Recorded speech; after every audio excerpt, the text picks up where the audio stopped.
Correcto. Muy buenas noches. En primer lugar, mi agradecimiento tanto a Access como al Ilustre Colegio de Abogados de Ayacucho por la invitación, por la posibilidad de estar con ustedes compartiendo este tema tan importante y sobre todo por la tendencia del evento académico en que se me ha tocado.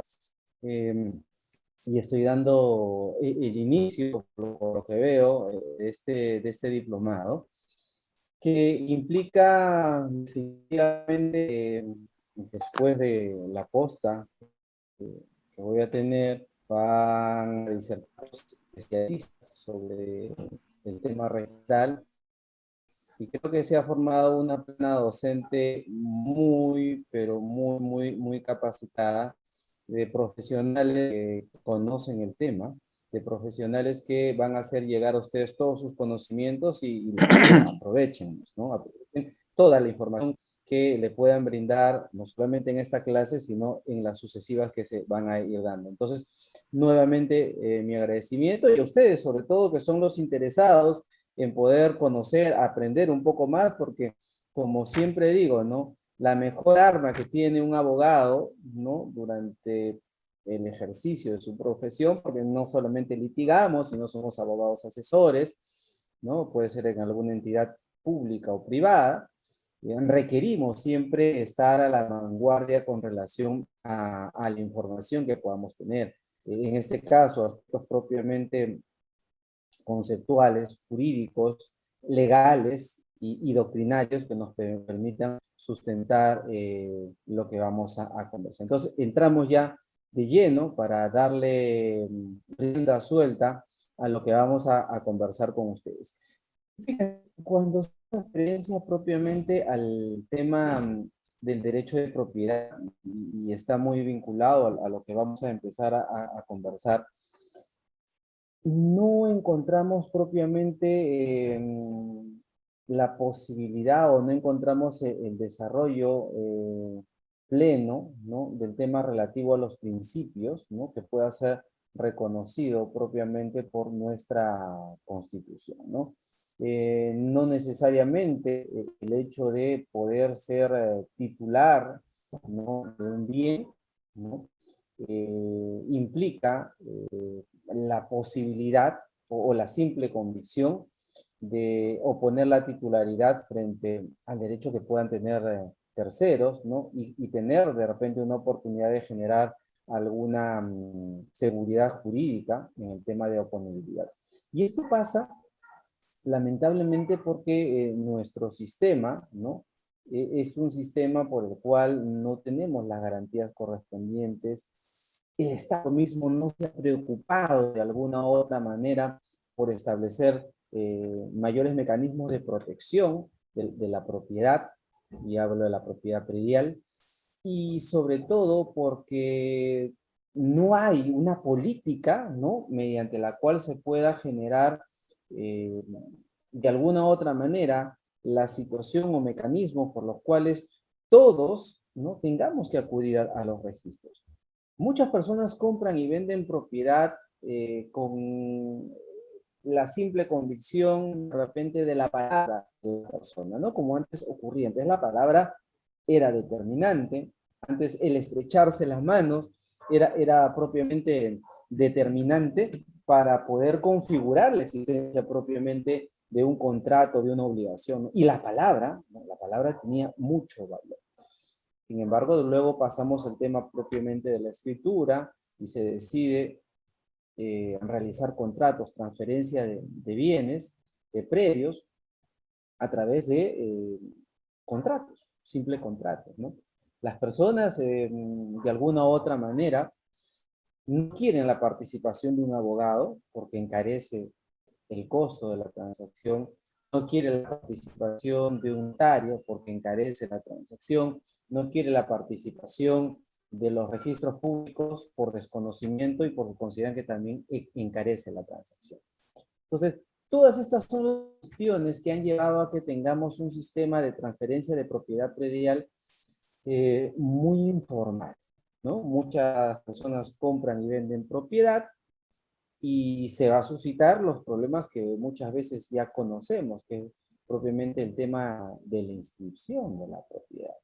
Que muchos no inscriben su propiedad, compran, venden propiedad y normalmente esto no se da, ¿no?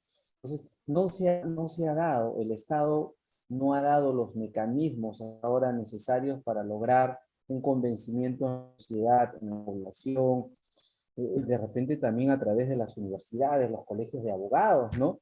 Que permitan este tipo de situaciones. Y tenemos, ¿no? Gran cantidad de procesos judiciales de otorgamiento de escritura pública, de nulidad de acto jurídico, ¿no? Porque de repente A vendió la propiedad a B, B no le inscribió, sin embargo A, sabiéndose todavía titular de la propiedad, decide vendérselo a B, ¿no? Y a C y a D, y genera más conflictos, ¿no? El hecho de que quien adquiere una propiedad no genere su propia seguridad, ¿no? Por cuestiones, como digo, muchas veces económicas, ¿no? Bajo esta circunstancia es que a veces podemos advertir algunas situaciones, muchas situaciones en las cuales casualmente se da el hecho relativo a la inseguridad jurídica, ¿no? Se da como consecuencia el inicio de cantidad de procesos judiciales que de alguna u otra manera buscan lograr esta seguridad que muchas veces las resoluciones judiciales no conllevan necesariamente a ello. Y lo digo porque, como ustedes muy bien saben, ¿no? A ya vendió su propiedad a B y que A también se la vendió a C y C se inscribe, este A se desaparece, ¿no? Y ya B a veces no tiene en principio cómo recuperar la propiedad y en segundo lugar la posibilidad de recuperar la activo, ¿no? Y ello por no querer realizar un gasto adicional. Y vuelvo a reiterar, yo considero que el problema, aparte del desconocimiento que hay, es el tema de costos, ¿no? La gente no quiere asumir más costos. La gente no quiere pagar más, ¿no? De lo que cuesta propiamente la propiedad.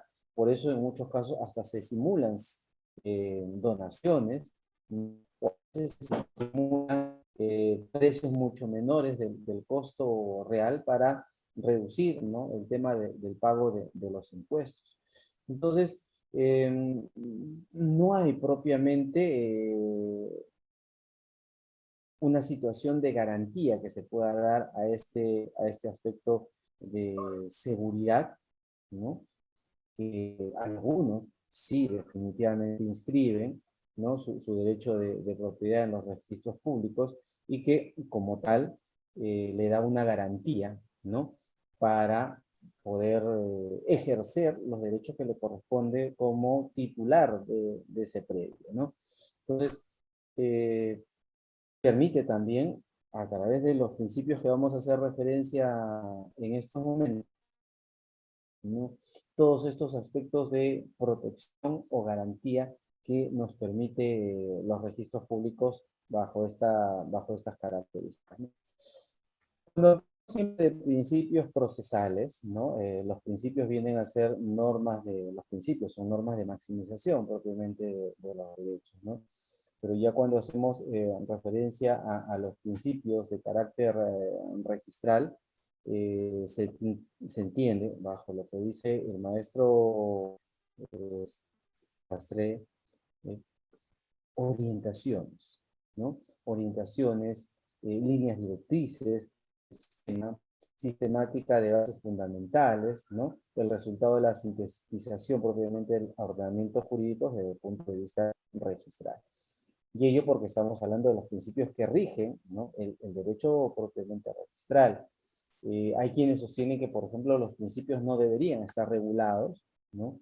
Porque los principios son normas que pueden ser aplicadas, reglas que pueden ser aplicadas por los jueces bajo diversas circunstancias o diversas situaciones y que no necesariamente implica que tenga que estar establecido. Sin embargo, vamos a ver cómo nuestro Código Civil regula los principios a los que señalaremos ahora, como reglamento, ¿no? De los registros públicos también en su título preliminar regula estos aspectos.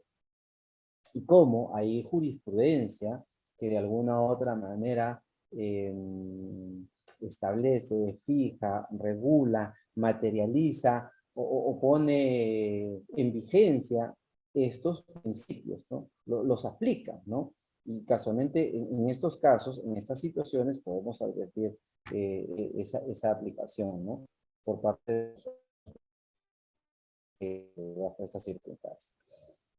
Autores también como Carral y Teresa hablan con relación a que si bien los conceptos de carácter registral pueden ser muy complejos, ¿no? Pueden formarse incluso hasta un laberinto, ¿no? Dicen, ¿no? Y que pueden estar en una distribución desordenada, ¿no? Y que puede generar alguna confusión o enredo a los determinados embrollos, ¿no? Lo que permite probablemente orientar esta situación o sistematizar de alguna u otra manera esta normatividad divergente, casualmente va a estar dada por los principios registrales. Entonces, estos principios registrales van a orientar no solamente al sistema, sino que van a orientar también a quienes, a los usuarios, y en este caso estamos hablando que quienes lo proponen son los abogados, ¿no? Que ante una situación determinada ponen en evidencia lo que está señalado bajo las normas que hemos mencionado, pero también tiene que ir dirigido obviamente al resolutor, ¿no? Al órgano que va a resolver aquellas situaciones en las cuales se van a presentar estas circunstancias de complejidad, estas circunstancias de desorden, estas circunstancias en las cuales no se haya establecido de repente un criterio, ¿no? Y las decisiones jurisdiccionales o las decisiones administrativas de alguna u otra manera van a permitir, ¿no? Materializar, concretizar, ¿no? La norma existente.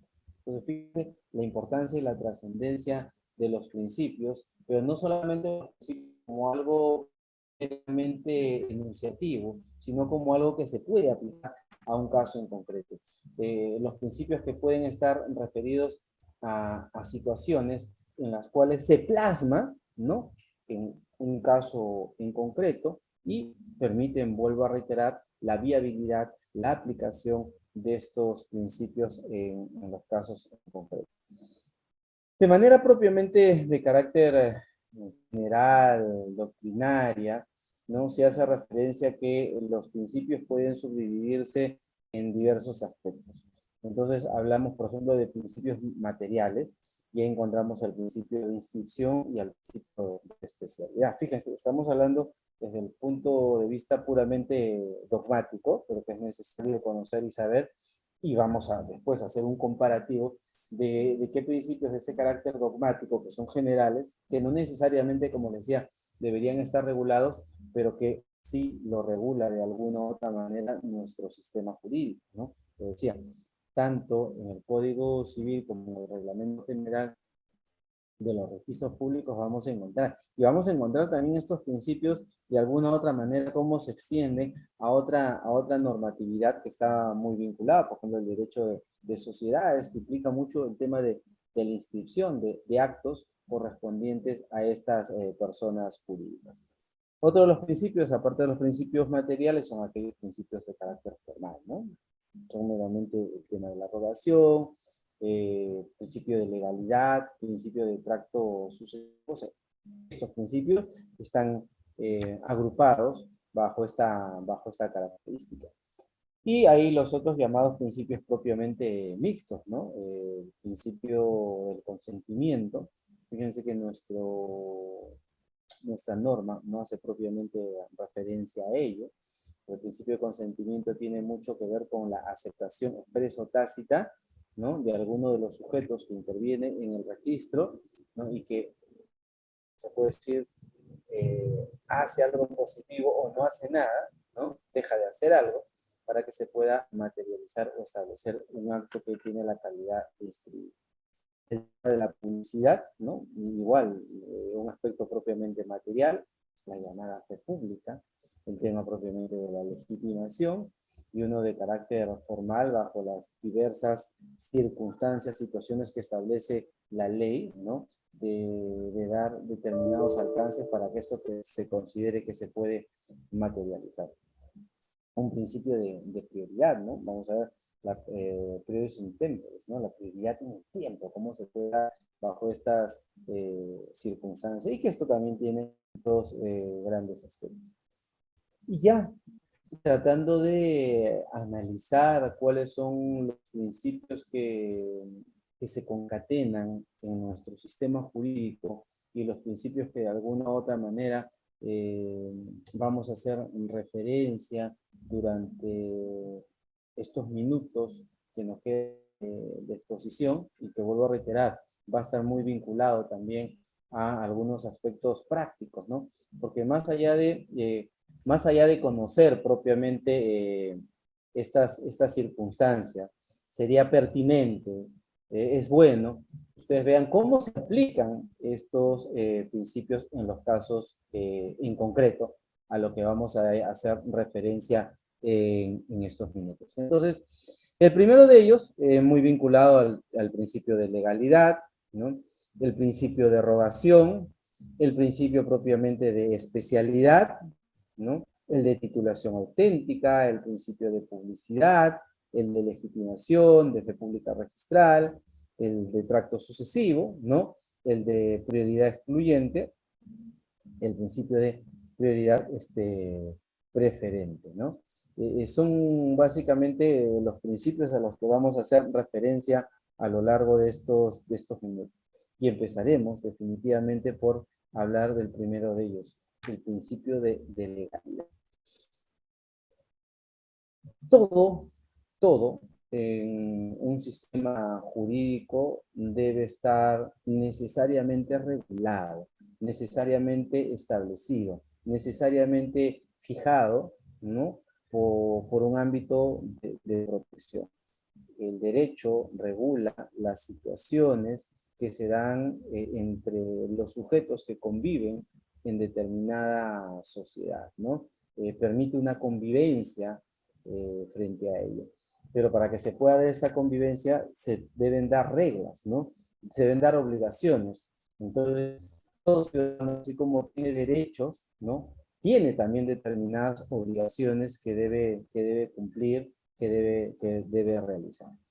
Entonces, hay actos, hay situaciones, hay actos jurídicos, hay negocios jurídicos, hay algunos hechos que tienen que darse bajo determinados esquemas, tiene que llevarse a cabo bajo determinadas formalidades, tiene que darse bajo determinados requisitos para que se puedan viabilizar, se puedan materializar, se puedan concretizar en una situación determinada, ¿no? Entonces, bajo este aspecto, los registradores, ¿no?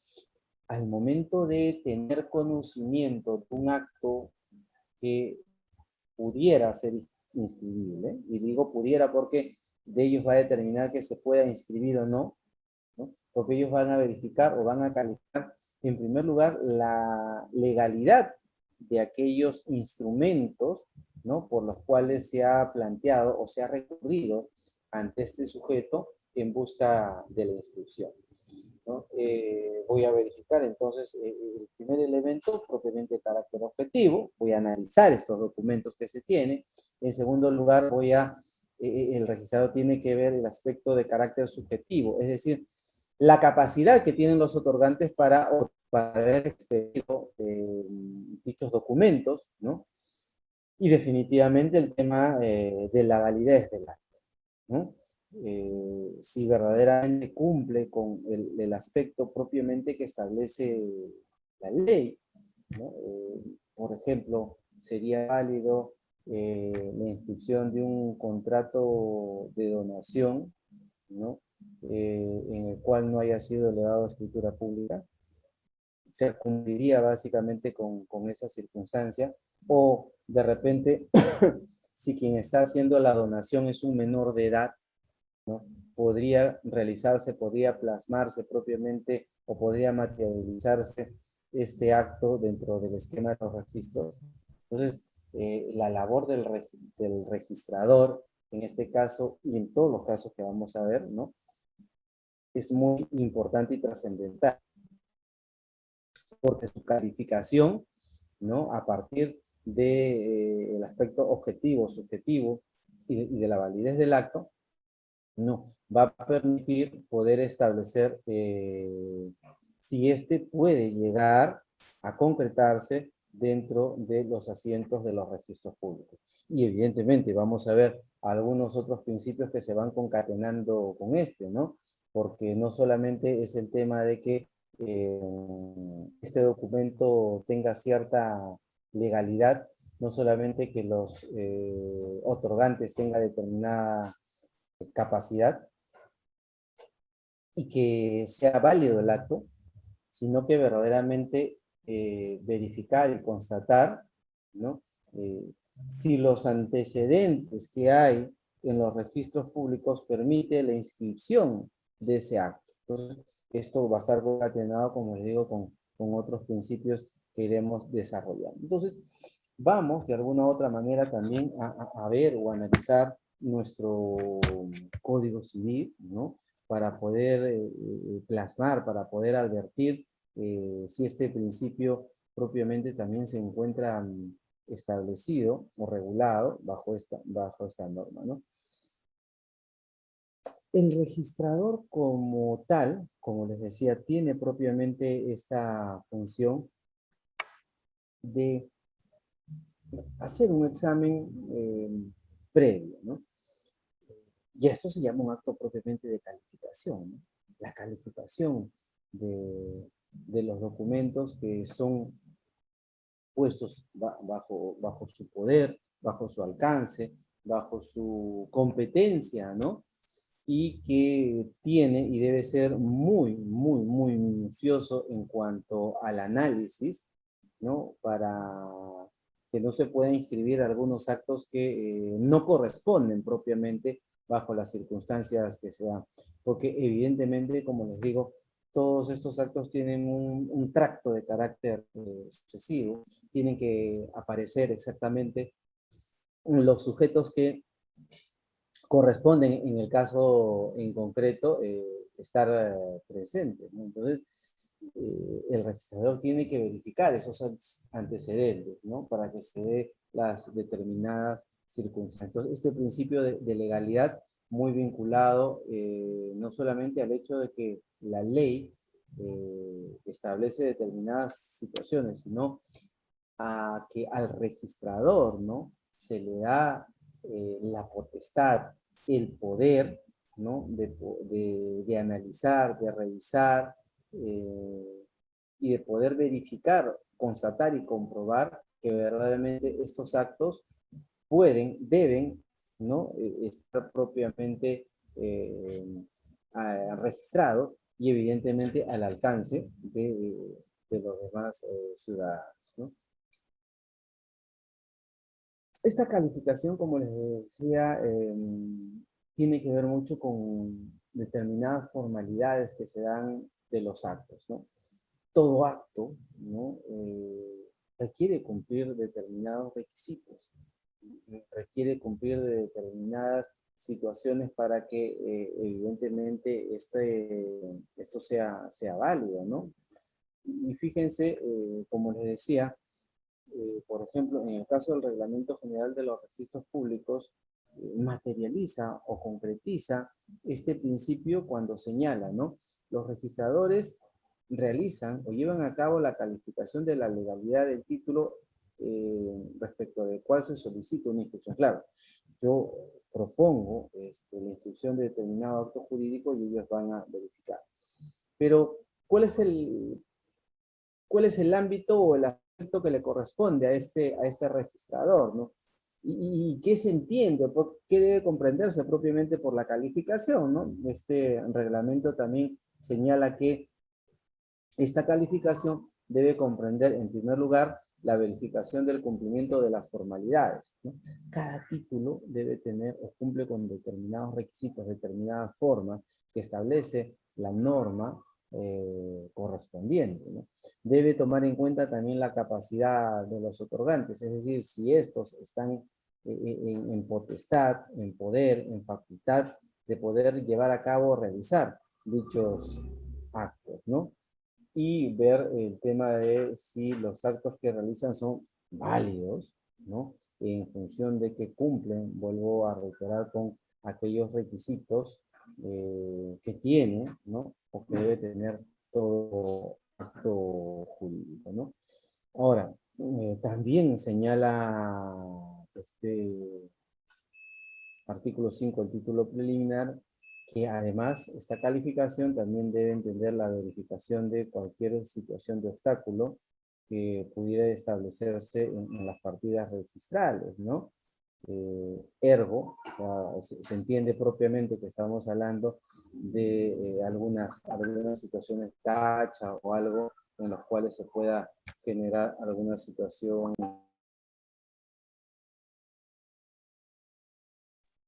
Entonces, bajo este aspecto es que de alguna u otra manera, y como hablamos hace un momento, ¿no? Este principio tiene que ver también con el tema de aquellos antecedentes que pueden obrar en el registro. No basta única y exclusivamente el análisis de todo ello, se puede verificar que sí, el título cumple con los requisitos, los sujetos que han intervenido tienen capacidad para ello, es válido el acto, pero sin embargo, quien vende la propiedad no es el titular registrado, ¿no?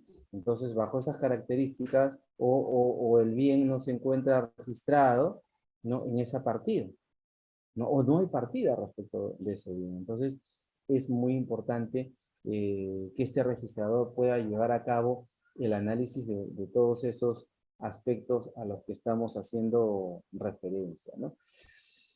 Desde el punto de vista propiamente registral, ¿qué es lo que se ha advertido, ¿no? Como decía, se han dado muchos casos, muchas situaciones, pero, por ejemplo, en esta resolución del 96 veíamos que se hace referencia a este principio, dice, ¿no? Los registradores examinan los documentos presentados en el registro y los antecedentes que constan en este, no estando en aptitud de calificar en base al conocimiento personal que tenga de la situación y que le haya venido por vía diferente a los documentos presentados por el propio registro. Entonces, no es un tema propiamente subjetivo que se pueda dar en este caso. Sí, yo conozco al comprador, yo conozco al vendedor, sí, yo conozco esa propiedad, es al costado, es vecino, años de años que vive ahí, ¿no? Yo sé que él es el propietario del bien, es más, su papá, de él, una persona que de chiquito me quería, ¿no? Esos aspectos subjetivos no pueden valorarse, no pueden plasmarse, ¿no?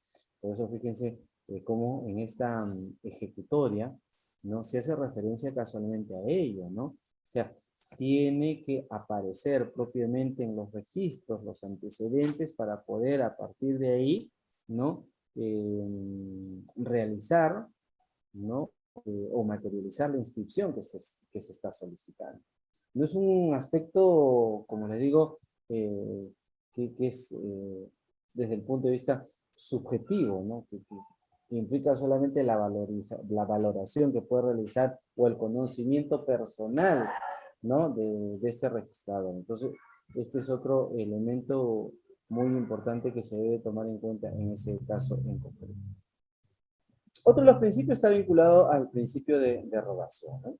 Entonces, en este principio podemos encontrar una circunstancia muy importante, ¿no?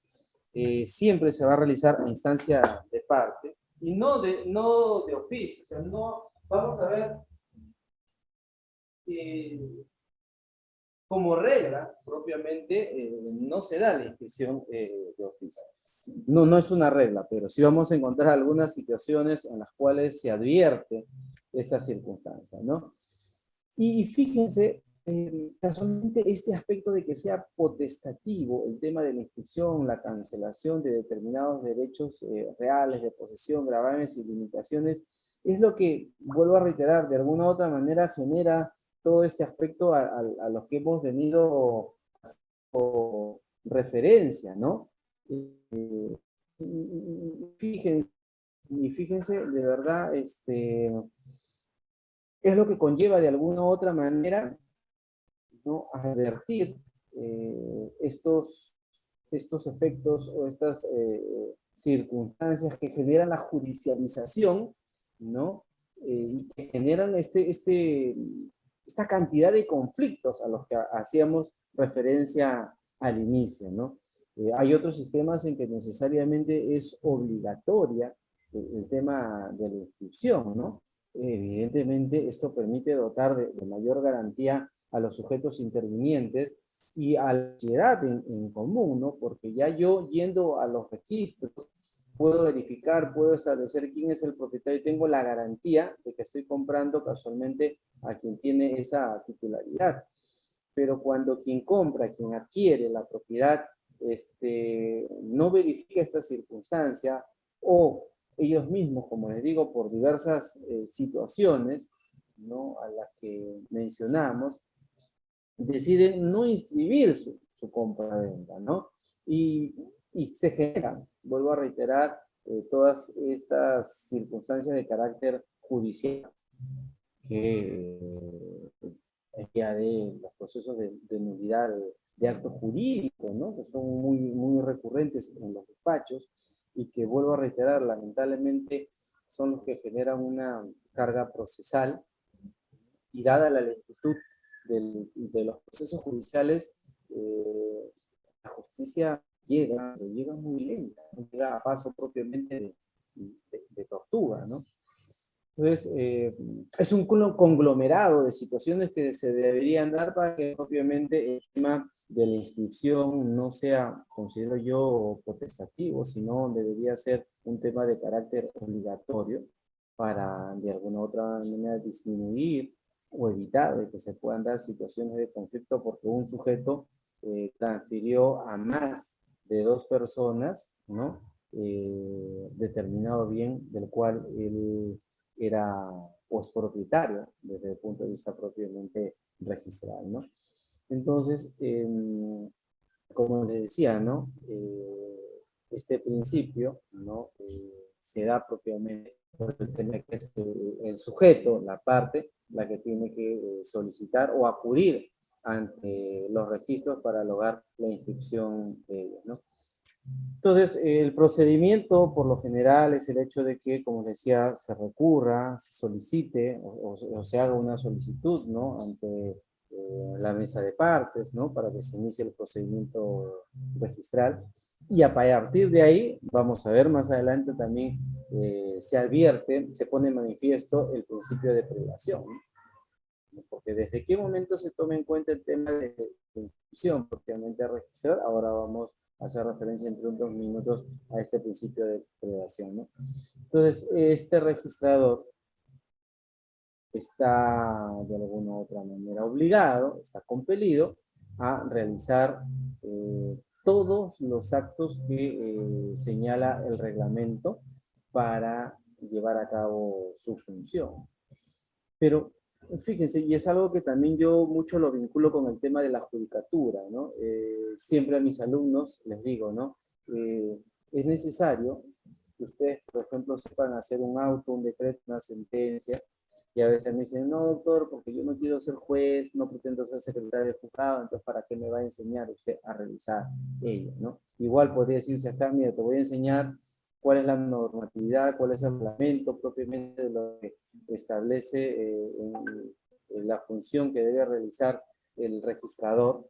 Sin embargo, yo no pienso ser registrador. El registrador sabe sus funciones y por lo tanto ya yo hago la solicitud y ya veremos que él cumpla con su función. No. Debemos conocer también las funciones de esta persona, porque ¿cómo podemos nosotros de alguna u otra manera reclamar?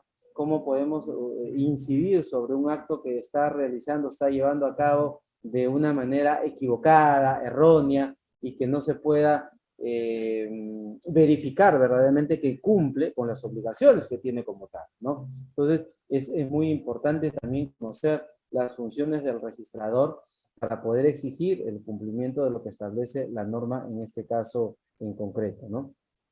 Y al registrador le corresponde propiamente la anotación de los documentos correspondientes en el folio, ¿no? La calificación registral, física, ¿no? La inscripción, anotación, constancia, certificación y entrega de determinados documentos a las partes solicitantes o a las partes de publicidad que está muy vinculado casualmente a esta situación. Entonces, vamos concatenando de alguna u otra manera ya estos dos principios para poderlos entender y irlos aplicar en su justa medida, ¿no? Y como hacíamos referencia, este es un acto que tiene que ser un acto inscribible, tiene que ser a petición de parte, ¿no? Los documentos también, de alguna u otra manera, la parte así como lo solicita, ¿no? Y da inicio a este procedimiento de carácter registral, también tiene la potestad, tiene la facultad, tiene el poder de qué, ¿no? Tiene el poder de alguna u otra manera de desistirse de aquella tramitación que está realizando, ¿no? Y de repente cuando a veces se plantea una tacha o una observación, no subsanarla, ¿no? Si no quiere continuar propiamente con el tema de rogación o con el tema de lograr la inscripción de lo que está solicitando o planteando en ese caso en concreto. Y este principio, ¿no? Lo encontramos regulado en nuestro Código Civil, cuando en el artículo 2011, ¿no? Se hace referencia al principio de legalidad, ¿no?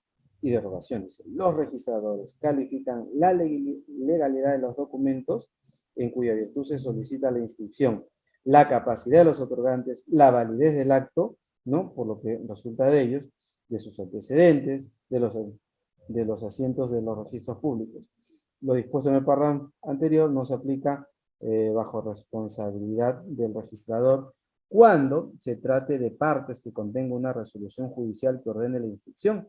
De ser el caso, el registrador podrá solicitar al juez las aclaraciones o información complementaria de lo que se precise o requerir se acredite el pago de los tributos aplicables sin perjudicar la prioridad del ingreso en el registro.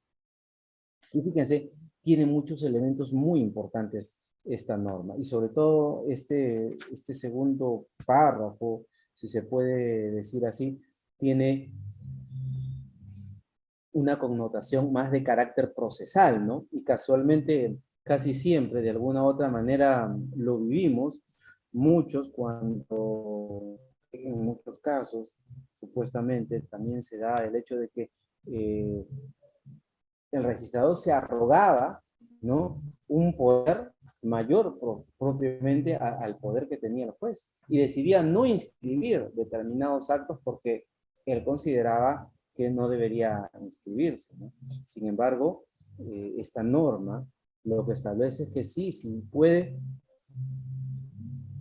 de alguna otra manera existir alguna duda, si de alguna otra manera puede existir alguna situación en la cual no tenga claro el tema, en el cual no pueda llevar a cabo la inscripción, tiene que solicitarle al propio juez que le pueda aclarar o pedir alguna información adicional para poder lograr llevar a cabo ello, ¿no?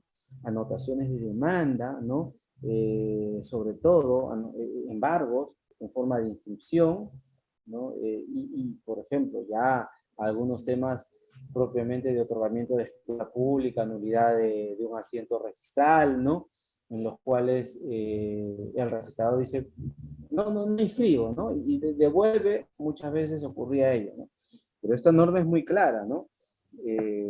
Bajo este aspecto, ¿no? El registrador dice, podrá solicitar al juez las aclaraciones o información complementaria que precise o requerirse acredite el pago de los tributos sin perjudicar la prioridad del ingreso al registro. Es decir, una vez que hay una rogación bajo estas características, o sea, se remiten los partes por el juez, ¿no?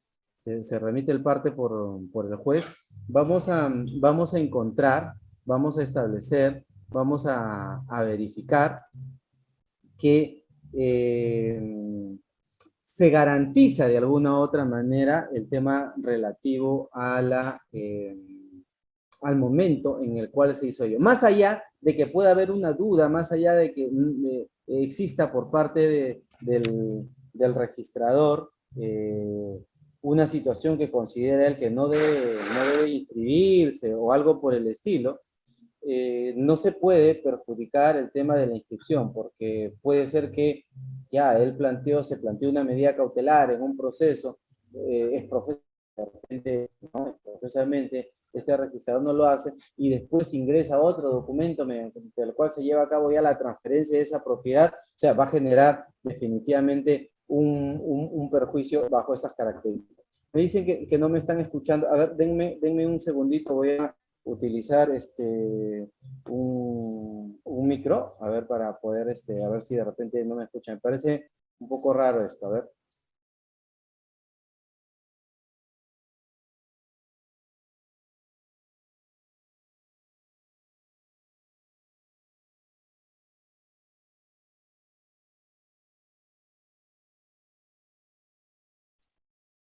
A ver, espero que se pueda escuchar mucho mejor, me lo hacen saber de todas maneras. Estoy atento a lo que puedan indicar a través del chat, ¿no? Y decíamos, ¿no? El perjuicio que se puede generar ante esta circunstancia. Por ello es muy importante el poder que tiene el juez, vuelvo a reiterar, bajo el tema que se le ha dado, ¿no? Y que el registrador no puede plantear o establecer algunas situaciones en las cuales de alguna u otra manera perjudiquen la posibilidad de inscripción de esta propiedad, ¿no? Entonces, sí, sí, ya esto lo veníamos señalando, ¿no? Entonces, el tema propiamente registral va a tener en cuenta el tema de la rogatoria que se dé bajo estas circunstancias, ¿no? ¿Cuáles son los actos inscribibles que se dan estas características? Pero como decía, como toda regla, esto siempre va a generar algunas excepciones y eso propiamente se va a tener que establecer en la ley correspondiente, ¿no? Eh, y encontramos también este principio de derogación en el artículo 3 del título preliminar de los registros públicos, ¿no? Ahí, ¿no? Dice, hay una presunción de que quien presenta el título actúa en representación del adquiriente del derecho o directamente del beneficiado con aquella inscripción que se va a solicitar. Salvo, ¿no? Que este haya indicado, estamos hablando en el documento, en la inscripción, ¿no? Que actúa por interés de una persona completamente distinta a él, ¿no? Para todos estos efectos del procedimiento, ¿no? Podrán actuar indistintamente cualquiera de ellos, ¿no? Cualquier representante, ¿no? Entendiéndose cada vez que en este reglamento se menciona al presentante, podrá también actuar la persona a quien éste representa, salvo lo establecido en el artículo 13 en cuanto expresamente se disponga algo distinto, ¿no? En caso de contradicción, conflicto entre presentante y representado, prevalece propiamente las solicitudes. Entonces, de alguna manera, como te digo, se hace referencia a este principio de rogación, no necesariamente por la persona que participa del negocio, del acto jurídico, sino propiamente por un presentante o un representante que se puede dar para ese caso en concreto. Muchos de ustedes lo ven a diario. Muchas veces cuando acudimos a los registros públicos, no necesariamente quienes acuden al registro público lo hacen porque son los titulares de ese derecho, ¿no? Pero está contenido en el título este acto, este documento, y que puede ser planteado, solicitado por cualquier persona. Y como sabemos, ¿no? Como lo mencionábamos hace unos minutos, quien va a verificar, constatar, corroborar los documentos, no del presentante, no del apoderado, sino los documentos que contienen el acto. Se indicaba también el tema de la capacidad de quienes participan ahí. Es muy importante poderlo verificar, comprobar, y esto lo realiza propiamente el registrador bajo esas características. Regla, lo habíamos dicho, el principio de rogación, hay excepciones. Y las excepciones lo establece propiamente nuestro Código Civil, ¿no? Recurrimos también a la norma en el artículo 1119, ¿no? En el cual se va a hacer propiamente en referencia a esta circunstancia, ¿no? En el 1119 se precisa, ¿no? constitución de pleno derecho, estamos hablando de la hipoteca legal, ¿no? Las hipotecas legales, a que se refiere el artículo 118. Vamos a leer el 118, ¿no? Las hipotecas legales establecidas en otras leyes se reconocen las siguientes: la del inmueble enajenado, sin que su precio haya sido pagado totalmente, o lo haya sido con dinero de un tercero. Interesante.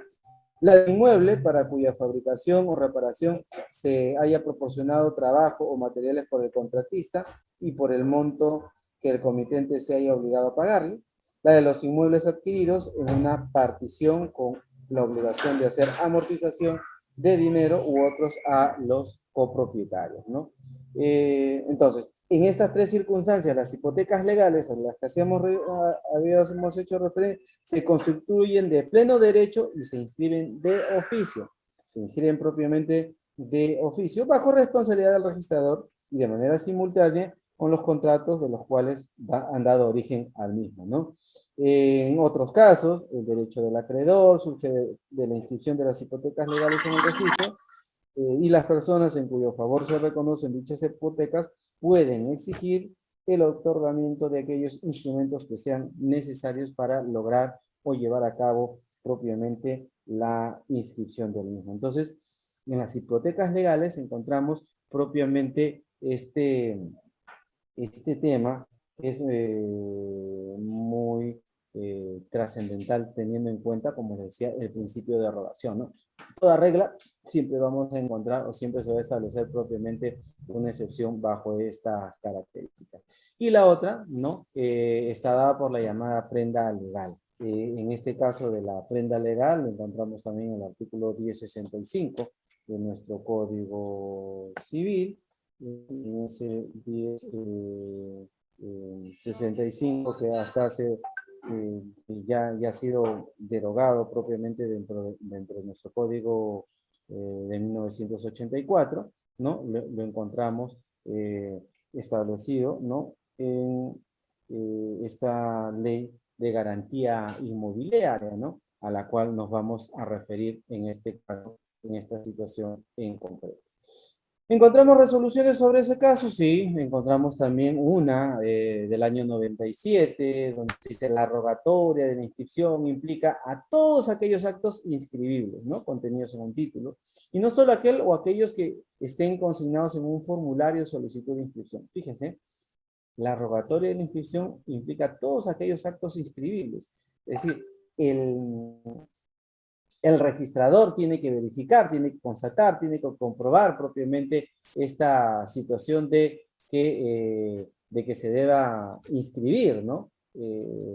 Los actos que han sido señalados o que han sido precisados, ¿no? Los formularios que de alguna u otra manera son un anexo a ello, no forman parte, ¿no? de este acto propiamente de inscripción. Otro de los principios muy importantes a los que vamos haciendo referencia es propiamente el de especialidad. Y cuando hablamos de especialidad, tiene que ver o está muy vinculado casualmente a la particularidad de cada bien inmueble, ¿no? Y por lo tanto, cada uno, ¿no? En razón a su particularidad, en razón a su individualidad, tiene que tener solamente una partida registrada, ¿no? Para cada persona jurídica también se debe aperturar una partida registral.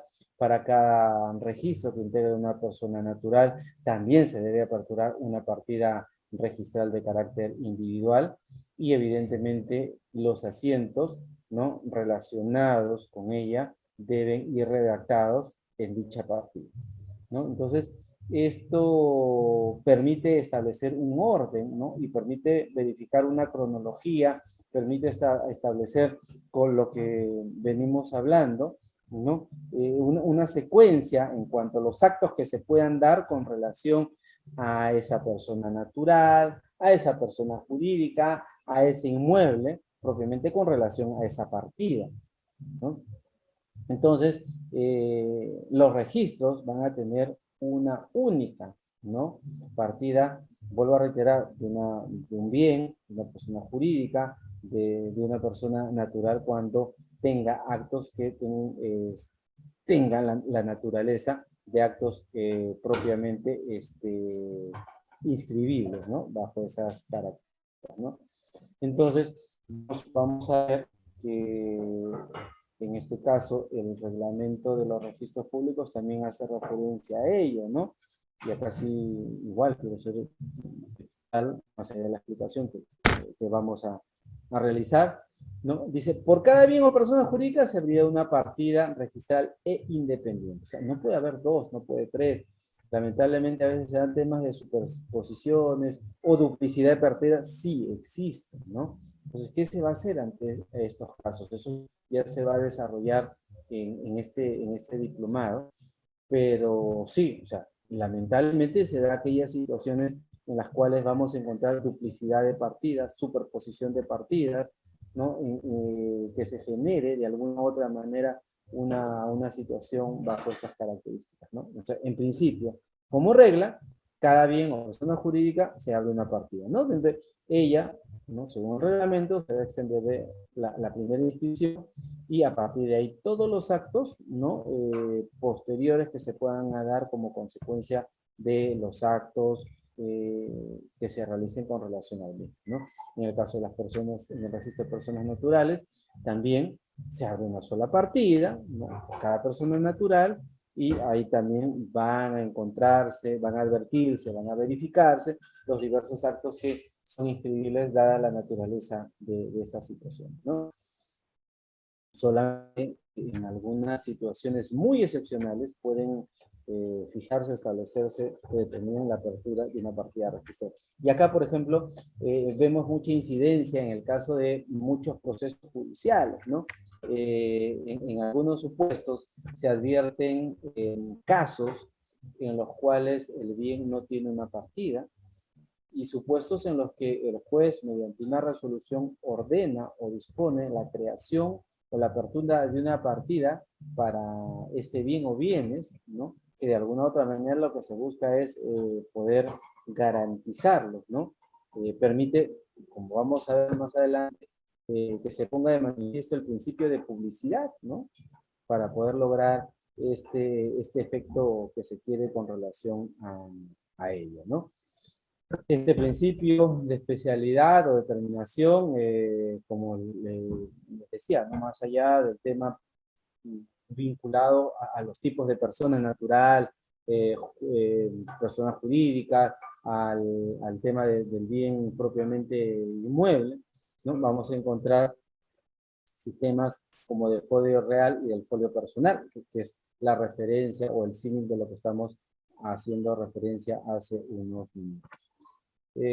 Como sustento propiamente casuístico, ¿no? Vamos a advertir, por ejemplo, que se dio en este caso, ¿no? En esta resolución. Dice, con arreglo al artículo 73 del reglamento de las inscripciones en concordancia con el principio registral de folio real o especialidad, al que estamos haciendo referencia, consagrado en el artículo 13 y en el 1 de la ampliación del reglamento, la inscripción de la venta de parte de un inmueble que permanece inscrito en la partida matriz sin trascender el resto del bien debe efectuarse en partida independiente. Fíjense, en este caso estamos hablando ya de una situación donde se hace referencia a la transferencia, no la totalidad del bien, sino parte de él, ¿no? Y evidentemente al ser parte del mismo, ¿no? Que si bien hay una partida matriz, tiene, si ya hablamos un tema incluso ya de independización que se puede dar con relación al mismo, va a generar, ¿no? Necesariamente la existencia de una partida adicional con relación a la parte de este bien. O sea, el bien en tanto haya una situación ya no habría copropiedad, pero habría situación de bienes independientes con titulares propiamente independientes, va a generar evidentemente la existencia de dos partidas bajo esta característica. Principio de titulación auténtica, ¿no? Si habíamos hablado de que hay un principio de rogación, si habíamos hablado de que el registrador tiene que verificar, constatar, corroborar, ¿no? A través del principio de legalidad, los documentos que él tiene en su poder para la inscripción, las inscripciones, ¿no? Necesariamente tienen que darse en razón o a mérito de instrumentos públicos, ¿no? ¿No? Bajo estas características se puede dar propiamente ello, ¿no? Entonces, solamente en algunos supuestos, solamente en algunos casos, vamos a encontrar eh, que puede llevarse a cabo a través de instrumentos de carácter privado.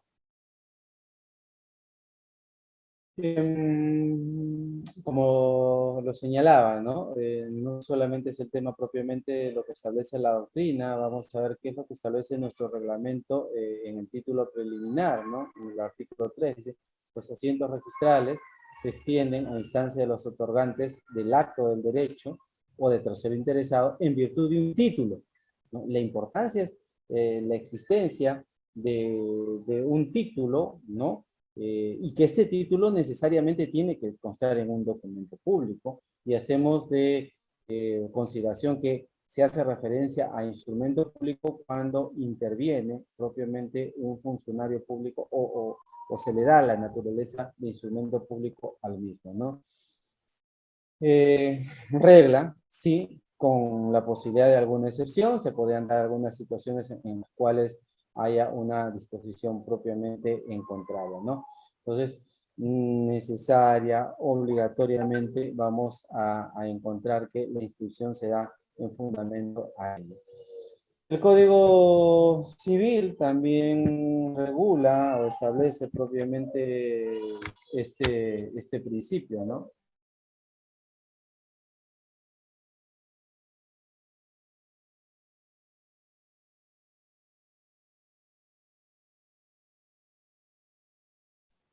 Entonces, en este artículo 2010 de nuestro Código Civil, encontramos, ¿no? Este principio, y ahí se dice de manera textual y expresa, la inscripción se hace en virtud del título que conste en instrumento público, salvo disposición contraria, ¿no? No hay más, ¿no? Eh, y si encontramos, por ejemplo, alguna jurisprudencia que hace referencia a este aspecto, es muy importante lograr ello. ¿Aló? A ver. Entonces, eh, y jurisprudencia sobre el caso en concreto, ¿no?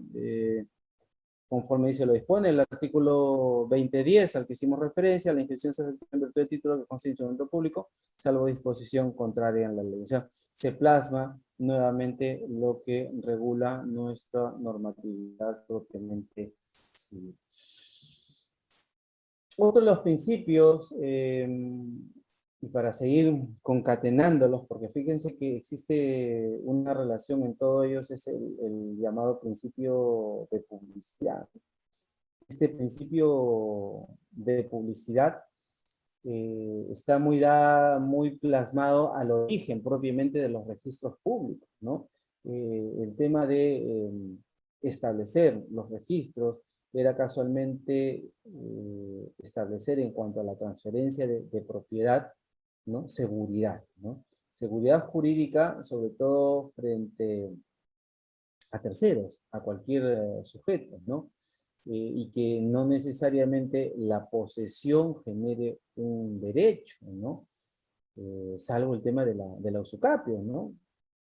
Y evidentemente, como les decía, también el tema de la usucapión requiere, ¿no? Que haya luego una inscripción del proceso, sea judicial, sea notarial, sea administrativo, en el cual, disculpen, se constate, se corrobore la nueva propiedad de quien ejercía la posesión bajo estas características, ¿no? Pero en principio, la naturaleza o el origen de este principio está dada propiamente por el origen como tal de los registros públicos, ¿no? Y pese, como les decía, a lo que se busca es dotar de esta seguridad, lamentablemente, como les digo, pasa ya por un aspecto humano, por un aspecto personal, de desconocimiento en algunos casos, y en otros supuestos de una negación a. Y me refiero a una negación a porque hay quienes, vuelvo a reiterar, no quieren, ¿no? Efectuar más gastos de lo que ya le correspondió por el tema de la transferencia de la propiedad. ¿No? Ya lo compré, acá está mi título, ¿no? Su contrato de compra-venta, ¿no? ¿Por qué lo voy a llevar al notario? ¿Para qué lo voy a inscribir?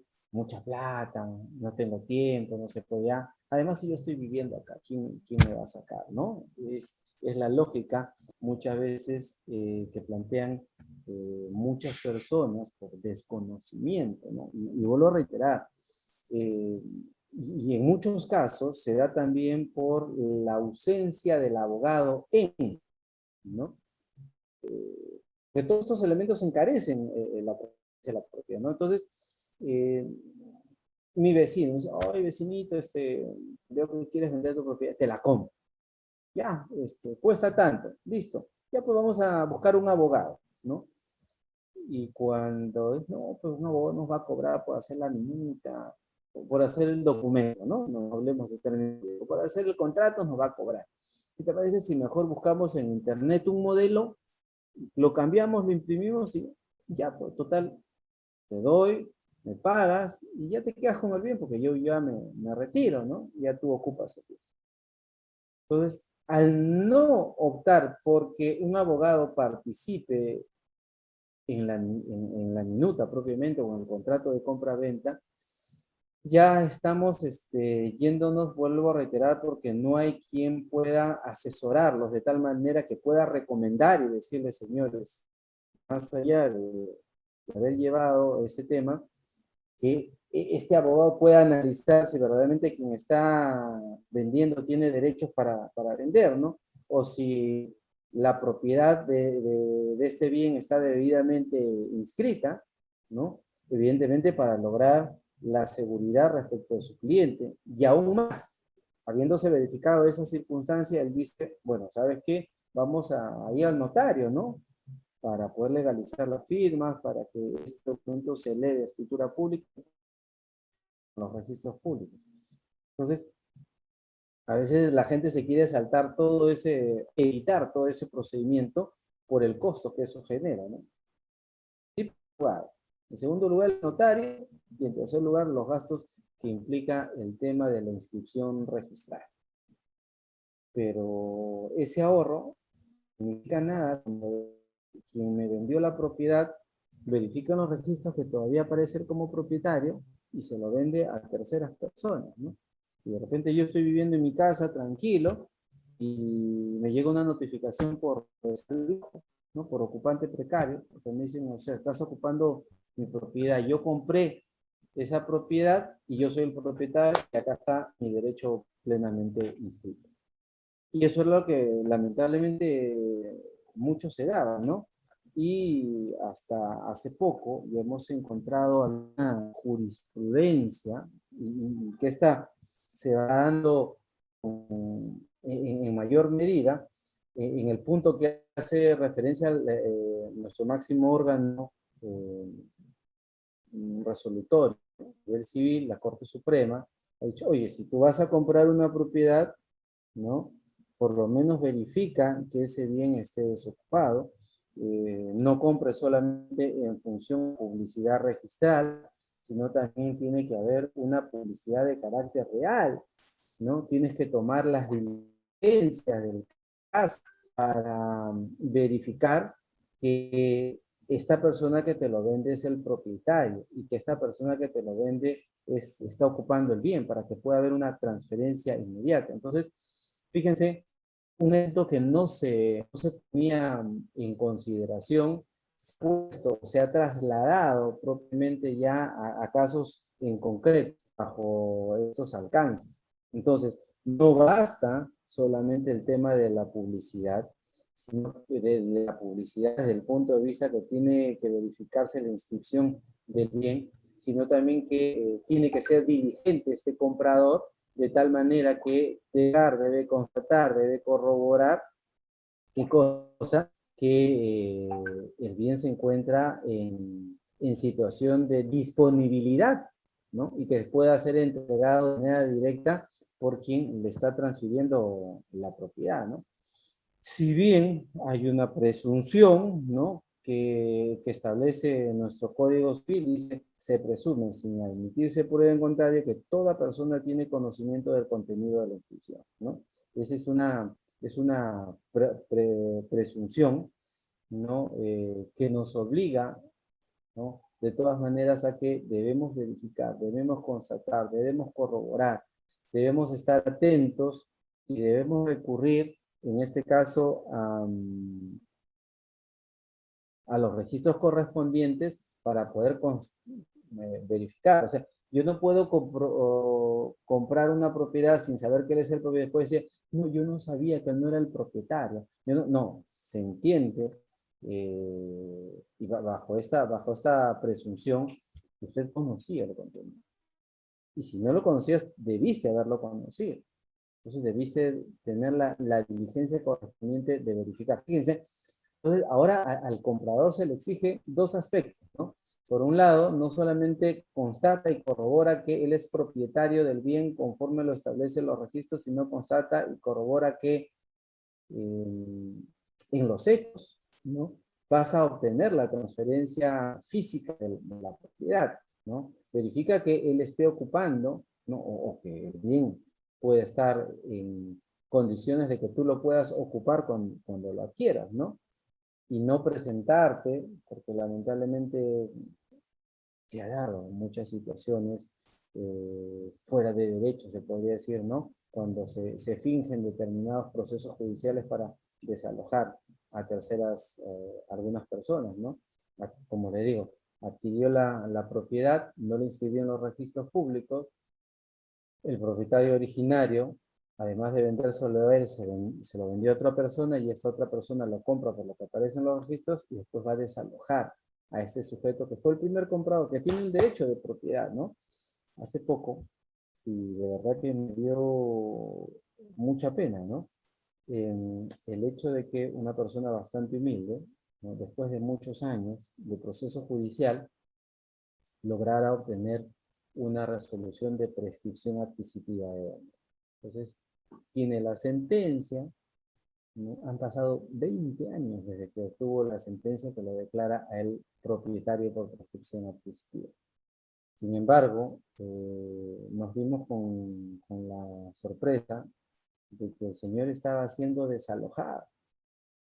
Sí, estaba siendo desalojado, porque el propietario o la propietaria del bien se lo transfirió a otra persona y esta persona lo demandó por ocupante precario y lamentablemente no tuvo la defensa que le correspondía en ese caso a este señor, fue declarado rebelde y en primera y en segunda instancia se confirmó el tema del desalojo. Entonces nosotros decíamos, pero si el señor era propietario por prescripción, ¿qué es lo que sucedió? Nunca inscribió su sentencia. Su abogado no tuvo la diligencia al iniciar un proceso, ¿no? De prescripción adquisitiva, plantear una medida cautelar de anotación de demanda, ¿no? Que evitaría, ¿no? Que algún tercero pueda de alguna u otra manera adquirir la propiedad y generarle un perjuicio a este sujeto. Entonces, y ya había pasado, como les digo, varios años de eso, ¿no? Entonces, una negligencia propiamente, y como les digo, me llaman y me dicen, doctor, ¿qué podemos hacer? Pero el señor tiene derecho, mire, pero nunca lo acreditó en el proceso judicial, ¿no? Esta persona nunca de alguna otra manera inscribió este derecho. Entonces, ¿cómo podríamos de alguna u otra manera revertir? Y como les digo, esta sentencia incluso es del 2016, ¿no? Lo que confirma la sala, y que después de 3 años deciden ejecutar el lanzamiento. O sea, después de 3 años, o sea, ni siquiera para, o sea, hubo una desprotección total de esta persona, ¿no? Como les digo, era muy humilde, y me dicen, doctor, ¿qué es lo que podemos hacer? Y yo me rascaba la cabeza y me ponía a pensar, en primer lugar, Si ya él era propietario por prescripción adquisitiva, ¿por qué no se inscribió? ¿O por qué el abogado no planteó una medida cautelar de anotación de demanda? ¿No? ¿Por qué no se defendió el señor en el proceso de desalojo si tenía la calidad de propietario? ¿Por qué en ese momento no aprovechó para inscribir la sentencia que lo declaraba el propietario por prescripción adquisitiva? Ha esperado más de 2 años la otra parte, ¿no?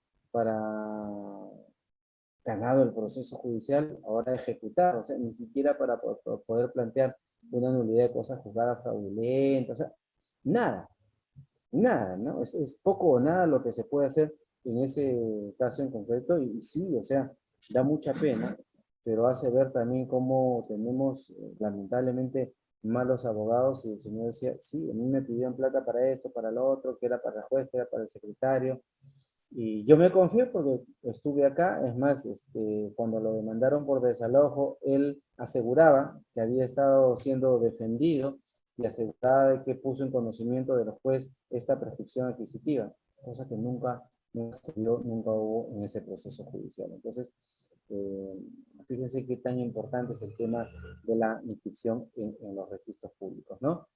En el reglamento también vemos que el contenido de las partidas registrales afecta a los terceros, aun cuando estos no hubieran tenido conocimiento efectivo de los mismos, ¿no? Esta es una premisa que también establece el reglamento de los registros públicos bajo esas características. Y hacemos referencia al tema de la publicidad, que tiene dos aspectos, ¿no? Una publicidad de carácter formal, o llamada también procesal, ¿no? En la que se puede advertir, se puede constatar, o está referida a la formalidad, ¿no? A cómo se puede acceder propiamente a la información que nos brindan los registros públicos, ¿no? Es decir, a todos esos certificados, constancias, ¿no? En las que pueda yo de alguna u otra manera tomar conocimiento, ¿no? De lo que aparece en los registros públicos, ¿no? Y la otra, una publicidad directa, ¿no?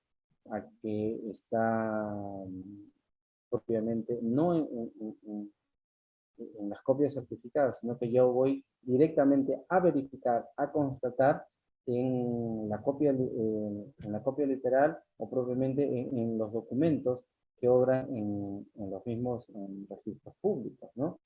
Entonces, esto me permite poder constatar in situ respecto de estos documentos, ¿no? El contenido de las manifestaciones que pueden darse bajo estas circunstancias. Una publicidad propiamente de carácter material, ¿no? Está referida o está vinculada propiamente a las consecuencias, ¿no? O los efectos, ¿no? Que produce el tema de los registros públicos, ¿no? Y evidentemente es el hecho de poder poner de manifiesto los diversos actos, ¿no? Jurídicos que se adviertan, que se den, que se pongan en manifiesto en este caso en concreto. Esa publicidad tan necesaria, tan importante, tan trascendental, pero vuelvo a reiterar, ¿no? La Corte Suprema también ha establecido que además de esto se tiene que tomar en cuenta para la adquisición de determinados bienes, de determinados predios, ¿no? No solamente esta característica, ¿no? De la verificación, constatación, comprobación en los registros públicos, sino también una verificación in situ respecto del bien del cual se va a realizar un acto jurídico, ¿no? También, ¿no? Ahí en esta resolución de carácter registral, dice, el contenido de los asientos de inscripción es oponible al adquiriente al margen de cualquier declaración de transferencia. Entonces, se pone bajo estas características de manifiesto este principio de publicidad, ¿no? Al que nos acogemos de alguna otra manera, o al que se acoge nuestro sistema, estableciendo esta protección, ¿no? Respecto de los bienes que tienen esta naturaleza de ser inscribidos. Principio de legitimación, ¿no? Vamos a tener en cuenta que en este caso hablamos de un principio que tiene una trascendencia o una importancia muy grande con relación a la actividad que se realiza dentro de sede registrada. Porque al igual que en los casos que hemos estado señalando, y lo que se busca es, y es la finalidad, como hablaba propiamente de los registros, es dar certeza. Dar certeza y dar seguridad, ¿no? Respecto de los titulares que pueden aparecer con relación a los bienes y que verdaderamente estos tengan la potestad de poder transmitir, ¿no? La propiedad a terceros, ¿no? Y que bajo el principio de legalidad que hemos establecido, el registrador tiene que comprobar, tiene que verificar, tiene que tomar en cuenta estos aspectos, ¿no?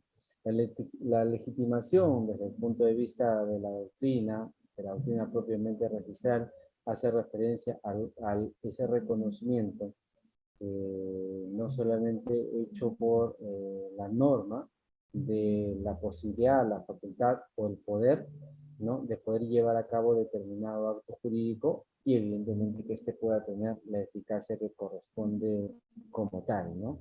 Este es un aspecto o una situación muy trascendental con relación a ello.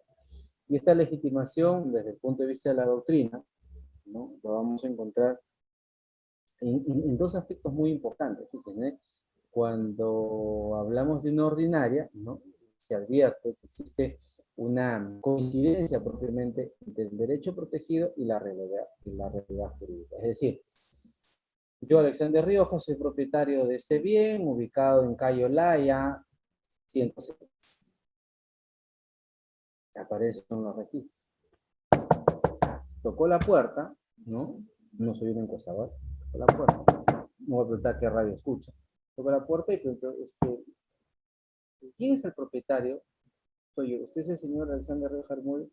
Sí. ¿Usted es el que aparece como titular en los registros? Sí. Ahí, entonces, se advierte que hay propiamente ya puedo reiterar, una coincidencia en lo que dicen los registros y la realidad, ¿no? ¿Quién está realmente ocupando en calidad de propietario?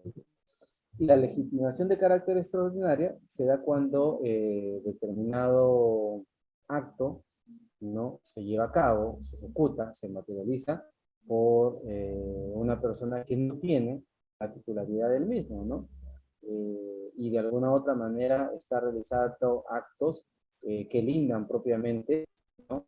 Eh, bajo estas características a las que estamos haciendo en referencia en este caso en concreto, ¿no? Y ello, vuelvo a reiterar, se puede dar bajo diversas circunstancias. Vamos a ver cómo hay sujetos y hay muchos procesos judiciales bajo esas características en las cuales transfieren propiedad, ¿no? Sin ser ellos titulares de la misma. Y esto, vuelvo a reiterar, por tema de confianza, por situaciones a las cuales algunos sujetos se ven de alguna u otra manera engañados, estafados, va a generar procesos judiciales con relación a ello, ¿no? Y tenemos, y debemos tener en cuenta también que este tema de la legitimación lo vamos a ver plasmado en lo que hablábamos, ¿no? En este principio de publicidad, es decir, que tenga que necesariamente aparecer en los registros públicos correspondientes quién es la persona del titular del bien.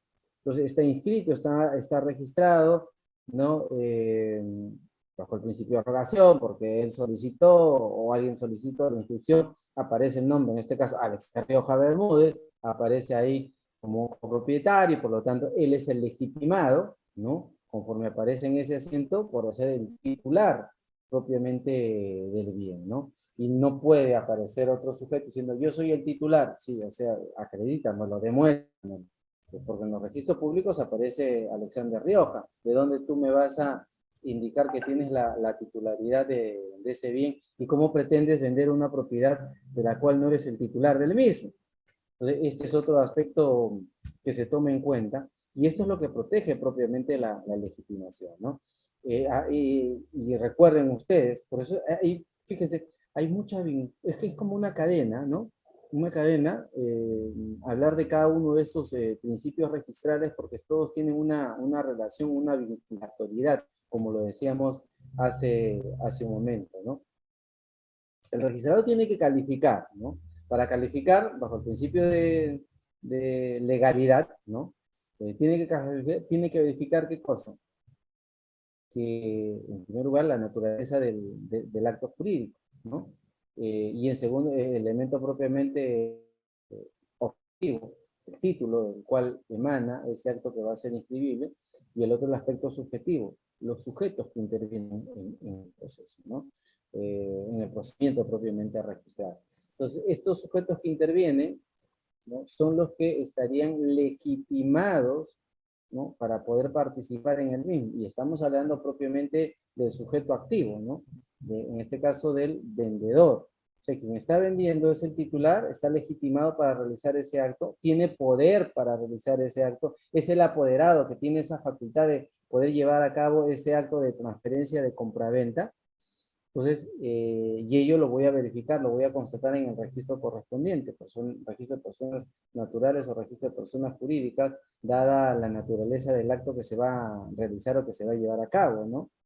Entonces, persona jurídica X, ¿no? A ver, la Sirenita, sociedad anónima, ¿no? Va a vender determinadas acciones. Quien está vendiendo, quien es el gerente, allá. No, quien está vendiendo es un accionista, pero tiene poder para ello, está facultado para ello, está autorizado para ello. Hay que verificar, hay que constatar para que se pueda llevar a cabo esta situación y tenga el aspecto de validez exacto, ¿no? Y evidentemente pueda ser inscribible también. Entonces, la legitimidad o la legitimación en este caso permite establecer esta situación, ¿no? Del derecho que tiene la persona con relación al bien o con relación al derecho que posee respecto de los actos jurídicos en los cuales va a participar, ¿no? Por eso la eficacia propiamente de los registros es muy importante, ¿no? Y solamente a través de una nulidad de acto jurídico, ¿no? O de repente una nulidad de cosa juzgada fraudulenta, pero que conlleve a la inscripción propiamente de lo decidido por el juez, se puede establecer, se puede verificar, se puede comprobar, se puede constatar que ese sujeto está o no está legitimado para realizar ese acto. Y estando o no estando legitimado para realizar ese acto, sí puede ser objeto de inscripción, ¿no? Teniendo en cuenta los otros elementos que tomará en cuenta el registrador, que verificará el registrador para poder realizar o llevar a cabo esta inscripción bajo las características que habíamos establecido, ¿no? En el 2013 se dice, ¿no? Que el contenido del asiento registral se presume cierto y produce todos sus efectos, mientras no se rectifique por las instancias registrales o se declare su invalidez por el órgano judicial o arbitral mediante resolución o laudo firme. Fíjense, ¿no? Este es el principio de legitimación. El asiento registral debe ser cancelado en sede administrativa cuando se acredite la suplantación de identidad o falsedad documentaria y los supuestos así establecidos con arreglo a las disposiciones propiamente vigentes. La inscripción no combate a los que sean nulos o anulables con arreglo a las disposiciones vigentes. Entonces, esta norma, la 2013, tiene un as, ¿no? De las cuales de alguna u otra manera hace referencia no solamente al tema de la vigencia, ¿no? Y la presunción del contenido de los asientos registrales, ¿no? Mientras que no haya una decisión administrativa o una resolución judicial que de alguna u otra manera deje o deslegitime, ¿no? Lo que ahí aparece, o deje sin efecto propiamente lo que ahí aparece, no vamos a poder encontrar esta circunstancia, ¿no? es lo que hacíamos referencia hace un momento, ¿no? Estos asientos registrales se presumen exactos y con validez, ¿no? Producen todos sus efectos y legitiman al titular registral. Él es que aparece como titular y por lo tanto él tiene la legitimidad para poder llevar a cabo, realizar los actos que por ley le corresponden. Entonces, mientras no se haya llevado a cabo una rectificación conforme lo establece el reglamento o no se haya declarado mediante una resolución judicial la invalidez del asiento registral o del acto, ¿no? En materia de ello, evidentemente hay una presunción, ¿no? Una presunción sobre esto, y esta presunción habla sobre la exactitud y sobre la validez propiamente de esos actos jurídicos. No, no genera, ¿no? Como les digo, efectos propiamente o situaciones en las cuales se pretenda de alguna u otra manera deslegitimar al titular por medios, aspectos de carácter subjetivo, ¿no? Hay que tener en cuenta acá que este sujeto debe estar propiamente investido, ¿no? De la legitimación para poder llevar a cabo, para poder realizar, para poder plasmar determinados actos de los que se hacemos referencia.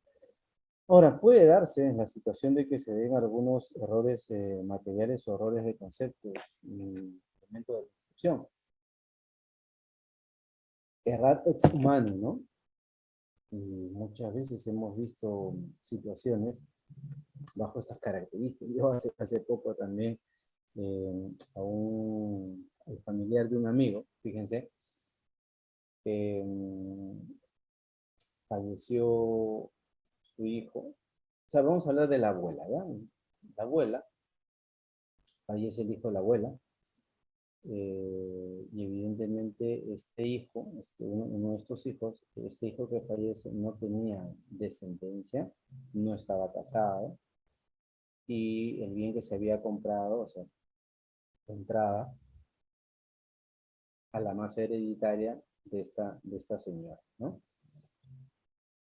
Cuando empezamos a ver el tema de los registros públicos, ya que se estaba llevando a cabo la inscripción, había un temor, ¿no? Había el temor de que había una hijastra. No sé si se podría utilizar, no quiero utilizarlo de manera despectiva, pero había una hijastra que ella decía, no, él ha sido mi papá, ¿no? Ahora es su papá, y él me ha dejado a mí la propiedad y yo me voy a quedar con esa propiedad, ¿no? Entonces, porque eso me pertenece a mí, decía ella, ¿no? Entonces,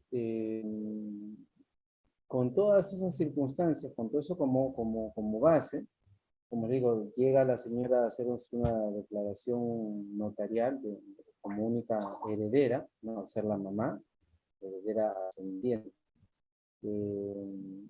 Se inscribe, ¿no? Y después aparece una anotación en la que se dice, se deja como heredera única y universal a Juana no sé cuantitos. Entonces lo primero que salta a la vista y me dice, ¿no? Uno de los hijos de la señora, uno de los hijos vivos, doctor, mire, se cumplió lo que había amenazado de Hastings y lo ha hecho a nombre de otra persona. Le digo, ¿a qué te refieres? Mira, acá aparece, se nombra como heredero universal a tal persona, ¿no? Voy a ver. Y se había dado eso, ¿no? Ya la señora se había declarado heredera y después había como que, vuelvo a reiterar, una ficha, una anotación en el cual aparecía esta Juanita Los Palotes, como le decía, como heredero universal. Entonces yo digo, ¿y bajo qué premisa ella ha obtenido eso? Entonces sigo revisando los documentos y encuentro una, una anotación posterior en la cual se dice que por error, ¿no? Se había señalado la propiedad de tal persona, ¿no? Y muchos de los datos no coinciden, ¿no? Y que estaba inscrita en esa partida, ¿no? En esa ficha registral, y corrige el error del registrador, dice, no, declárese nula, ¿no? Tal acto. en razón de que no corresponde a lo sucedido en el procedimiento. Entonces sí puede darse algunas situaciones en las cuales se ve propiamente, esta circunstancia en las cuales se advierta algún error por parte del registrador, ¿no? Y que en algunos casos, como en este, se hizo la rectificación propiamente de oficio. En otros casos se hará a pedido propiamente de las partes que indicarán, ¿no?, que se ha advertido este hecho, ¿no? Entramos un ejecutor, en el cual dice el contenido de las inscripciones, se presume cierto, pues todos sus efectos mientras no se declare judicialmente su invalidez, a tener de lo que en el 23 del Código Civil y el 7 del título preliminar del Reglamento General de los Registros Públicos, ¿no? Esta jurisprudencia también es muy importante y pone de relieve lo que está manifestando. Principio de fe pública registral, que tiene que ver básicamente con la protección al tercero registral, siempre y cuando se cumpla o se dé con los requisitos, ¿no? Esta protección al tercero puede ser de manera suficiente desde el momento de que la adquisición pueda ser de carácter gratuito o se puede establecer a través del título oneroso, como se puede dar en algunos casos, ¿no? Como se advierte en nuestro sistema, ¿no? Quien adquiere, la inscripción propiamente del derecho de quien adquiere la calidad de tercero registral, se advierte que tiene un efecto de carácter doble, ¿no? Doble porque se da con relación a estos adquirientes que me inscribieron, ¿no? A los cuales se excluye de la inscripción, conforme lo habíamos visto, y se va a analizar también el tema del principio de prioridad de carácter excluyente, y evidentemente frente a todas las demás personas. Esto del tercero registral, como les digo, es muy importante eh, que se den situaciones, por lo menos como ustedes pueden ver en el artículo 2014. ¿Qué es lo que dice el 2014? El tercero que de buena fe adquiere a título oneroso algún derecho de persona que en el registro aparece con facultades para otorgarlo, mantiene su adquisición una vez inscrito su derecho, aunque después se anule, rescinda, cancele, se resuelva el del otorgante en virtud de causas que no constaten en los asientos registrales y los títulos archivados que lo sustenten. La buena fe del tercero se presume mientras no se pruebe que conocía la inexactitud propiamente del registro. Entonces, este es un aspecto que permite de alguna u otra manera, a través de una presunción jurisdictum, ¿no?, de buena fe, ¿no?, de proteger a este sujeto que adquiere un bien, advirtiendo, ¿no?, verificando, comprobando, constatando que lo ha adquirido de una persona que tenía derecho propiamente para ello, ¿no? Y que si después se da una situación en las cuales este título se anule se resuelva o se rescinde el derecho de quien adquirió la propiedad, eso no lo puede afectar. ¿Por qué? Porque casualmente, fíjense, el principio de publicidad, ¿no?, permite establecer de que todos tienen conocimiento del contenido de lo que aparece en los registros. Y dos, si yo adquiero, bajo estas circunstancias, y yo adquiero de buena fe un bien, no se me puede, no se me puede generar algún perjuicio posterior porque quien otorgó sufrió de alguna circunstancia en la cual haya perdido propiamente este derecho, ¿no? Y también eso se corrobora en el título preliminar del reglamento de los registros públicos cuando establece, ¿no?, esta inexactitud que se puede dar con relación a los asientos registrales por una causal, puede ser de nulidad, puede ser de anulación, puede ser de resolución o puede ser de rescisión del acto jurídico que dio origen al mismo, no debería o no tendría por qué perjudicar a este tercero registral, porque este lo adquirió en primer lugar a título oneroso y lo adquirió también de buena fe, ¿no? Y teniendo en cuenta propiamente de lo que aparecía en ese momento en los registros públicos. Por lo tanto, no podía generarse una afectación bajo estas circunstancias, ¿no? Esta protección, ¿no? Que se le da a este tercero registral eh, se da bajo diversos supuestos, ¿no? Como lo hemos visto hace un momento, no solamente la ineficacia estructural, que es la nulidad o la anulabilidad, o algunos supuestos, disculpen, o casos de ineficacia funcional, como es la rescisión o la resolución contractual. Y fíjense, el tema de la anotación preventiva enerva la eficacia de la fe pública registral, ¿no? De los titulares de situaciones jurídicas inscritas con posterioridad, publicitando la existencia de situaciones aún no consolidadas, reservando durante su vigencia la prioridad del título. Es decir, yo compro una propiedad y hay una anotación de una demanda, yo no puedo decir, lo compré de buena fe, ¿no?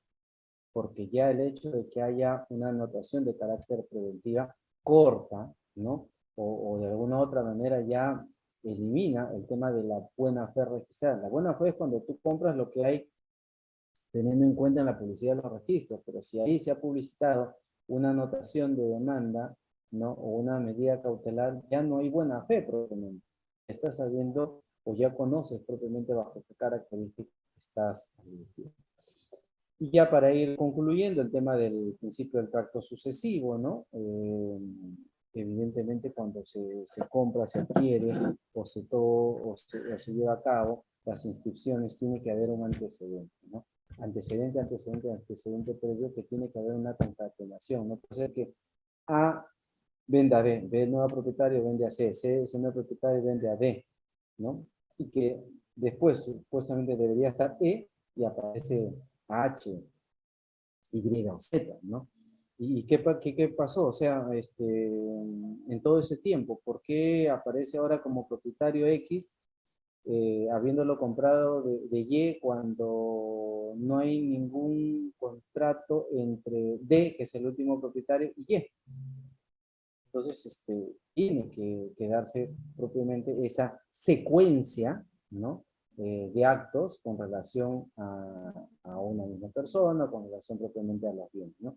Por eso ninguna inscripción, salvo la primera, se hace sin que esté inscrito o se inscriba el derecho de donde manda. O sea, si yo compro la propiedad, no tengo que verificar que su propietario sea Juan, él me lo está trasladando. Yo se lo vendo a Carmen, Carmen se lo vende a Lorena, ¿no? Y como digo, Lorena se lo vende a Juana, pero Juana no inscribe, y Juana se lo vende a Claudia, y Claudia se lo vende a José, y después se lo vende a Pedro, y después Pedro quiere inscribir, y le dicen, oye, pero a ti te lo vendió tal persona, y la última propietaria fue Lorena.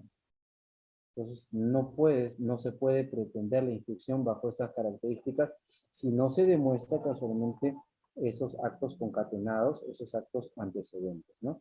Igual, el título preliminar también establece casi las mismas circunstancias de las cuales hace referencia nuestra normatividad civil. Excepciones, sí, el tema propiamente de la inmatriculación, el tema de las inscripciones a las que hacen referencia en las resoluciones judiciales o arbitrales sobre la validez del pacto social o sobre las que se refieren a las modificaciones de los acuerdos o las resoluciones judiciales arbitrales que afecten las participaciones sociales, las inscripciones de disolución, liquidación y extinción de una sociedad regular no inscrita, las inscripciones de los testamentos, ampliaciones, modificaciones o revocatorias o una anotación preventiva, algunas sentencias o justificación de desheredación y algunas revocatorias de desheredación en el registro de testamentos, ¿no? No, en estos casos no se requiere, no se establece propiamente una inscripción o una de carácter previo, ¿no?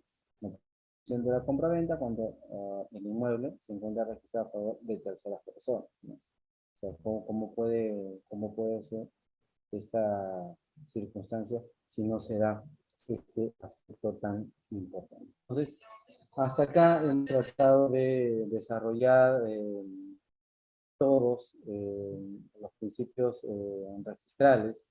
Si hubiera alguna pregunta, si hubiera alguna duda bajo estas características, se me la pueden hacer llegar directamente o de repente a través del chat, si consideran que pueden realizarlo así, ¿no?